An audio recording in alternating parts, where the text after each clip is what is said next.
we talking about today? Hi, Johanna. Good to hear your voice. And welcome, everyone, whether you're listening live or by podcast or on video.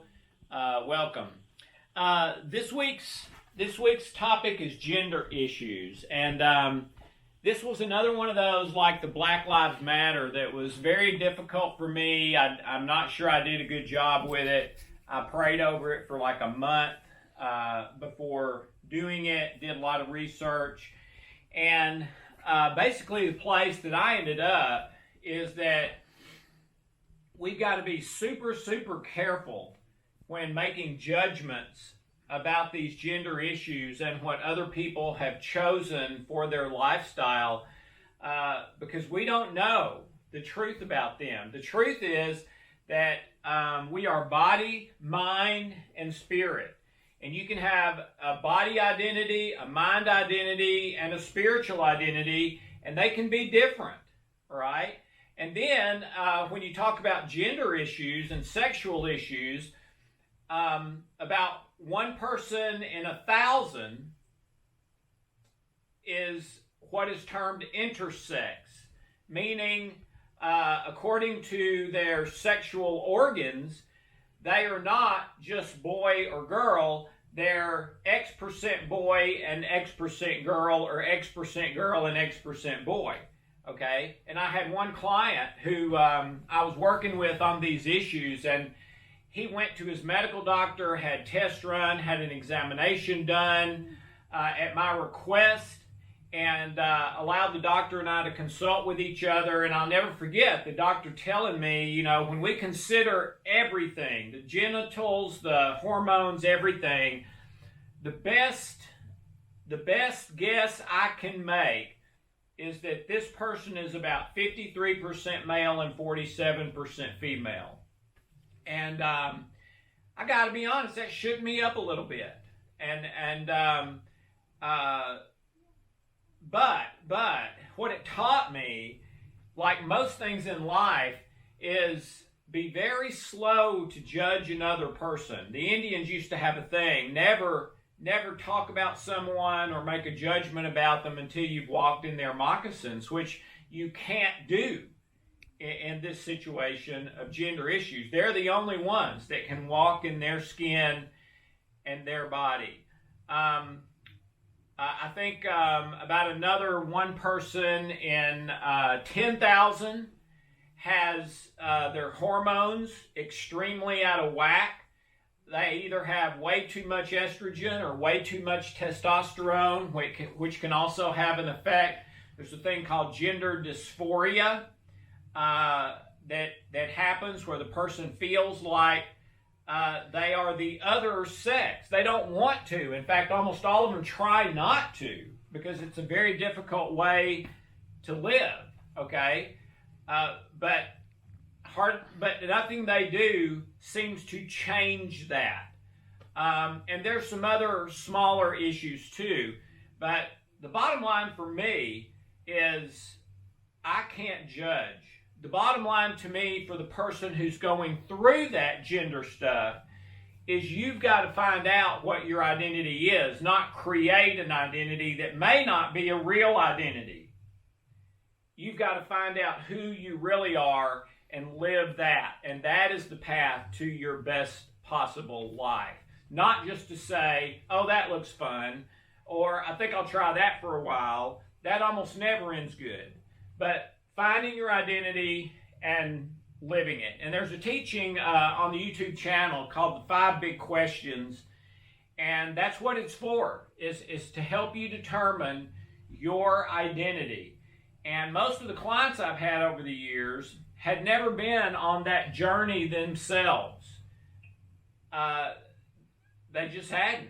And everyone, in my opinion, needs to go through that. And there's one other teaching on the YouTube channel about love A and love B. And that's a critical issue here too, is are you living love A or are you living love B? Love A I also call fake love. And love B is real love. I put the fake one first as A because it's the one the great majority of people live. Real love is more the road less traveled. So you need to determine your true identity, live that. You need to understand and choose to live love B, which is real love. And the easiest diagnostic for the love A versus love B is experiencing something in the anger family or extreme anxiety over something that you should not be feeling extreme anxiety about. If you experience one of those, it's almost guaranteed you're living in love A, which is basically what's in it for me, and you're living your life in reaction to pain instead of choosing and acting in love. So that's kind of my 2 cents today, Johanna, but it's a complicated issue. I've learned a lot. I don't say I have any of the answers, but I do think it's another one of those things that we need to start discussing in truth and love instead of yelling at each other and judging each other. Yeah, that's wonderful, Alex. And I watched the whole piece. It was really great. And I do recommend everyone go to YouTube and watch that. If anyone has a question or a comment, you can raise your hand by pressing *2 on your phone. And you can type in your question if you are online. We have one hand up. I think I know who it is. Marilyn? Yes, good morning, Johanna. Good morning, Alex. Marilyn, I get to talk to you 2 days in a row. That's a treat. There you go, thank you. Yeah, I found the phone very educational. It gave me a bigger understanding of why these people have these issues. I've never had a problem with people being that way, but it gave me an understanding, which I think is also important. Yeah, it did me too, Marilyn. Over the month that I was researching and praying and meditating, I have to say my opinion changed quite a bit during that time. Yeah, I've always sort of wondered why a person is that way, I actually had a boyfriend who I believe was a homosexual, just didn't realize it. Eventually the relationship broke up because of the problems that it created. So there's always a curiosity there as why this person, has Right. issues. So yeah, I just found it very, very educational. Interesting enough, yesterday when I came on the call, it actually brought up an issue for me to heal on because I felt anxious putting myself in the spotlight. That's a pain, but it's a good pain to have come out because now you know you need to heal it. Yeah, so actually I'm going to stay on the call, Johanna, and get a custom trilogy for it. One other thing about cognitive distortion, I do these also with my husband, and it's sort of these little things that sort of happen. You think, that has to have come from all this healing that I've done with him, because he hates making phone calls. And he rang me the other day because when he spoke on his mobile, he came up saying this account is about to be disconnected, and so he got me to check to make sure there was no problem with the account and that the money had gone through to pay for this month's, bill. And all those the credit said, he said, I'll have to ring them, and I nearly fell over. I'm thinking, because usually it's, he waits till he comes home and I go press 1, press 2 till he finally gets to speak to someone and says he can give the phone back to me, he gives the phone back to me. But there was no stress in his voice, it was just, I'm going to have to ring them. And I just went, wow, that has had to have come from, doing all these cognitives, that it's healed whatever anxiety he had and making a phone call. You made the call. Go ahead, sorry. Yeah, he made the phone call, sorted it all out, and I'm just going, wow. Yeah. Dr. Roger Callahan, who was the founder of energy psychology worldwide, he called that the apex problem. And it really is a problem.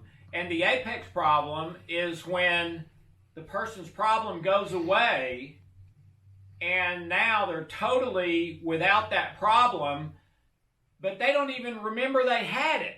It's like it happens so naturally, like you were kind of saying. They don't even think, oh, wait a minute, I should be nervous about making a call.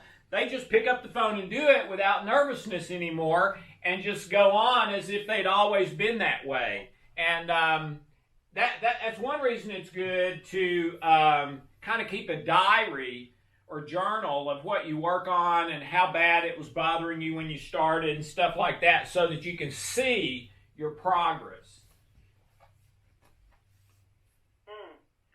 I don't feel that he is aware of the difference these things make to him.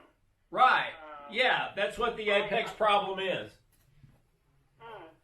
He just sort of feels, no, it's not making a difference to him. I know that it is. Whereas my son, when I talked to him, I asked him the other day, does he feel a difference after he codes? He said, sometimes I do, Mum, and sometimes I don't. Yeah. I feel he has a more of awareness of shifts in energy. Right. Husband does it, and if he doesn't feel that he feels it, I accept that, because I know it makes a difference to him. Yeah, and by the way, that's always the case. Some people feel it more than others. In the 2 years that I was testing the healing codes, we would ask people after they did it, did you notice any change? And about 50% would say they did, and about 50% would say they didn't. But we were testing them with medical tests, with heart rate variability, and over 90% of the ones who said they didn't notice anything had a dramatic improvement in their heart rate variability that the literature says is not possible in that short a period of time.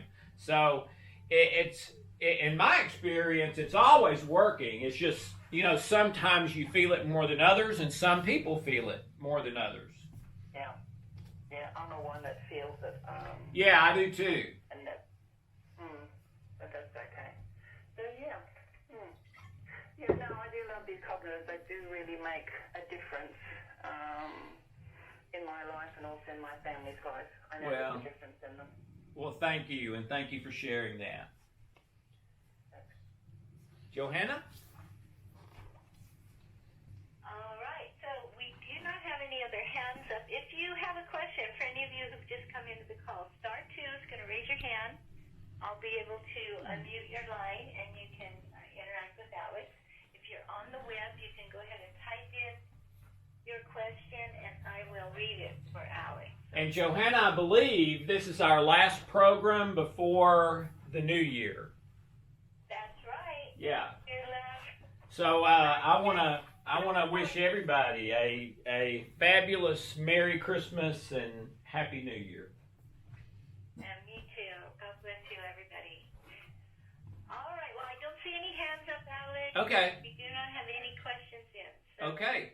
Well, Merry Christmas. Merry Christmas, everyone. Happy New Year. Love you.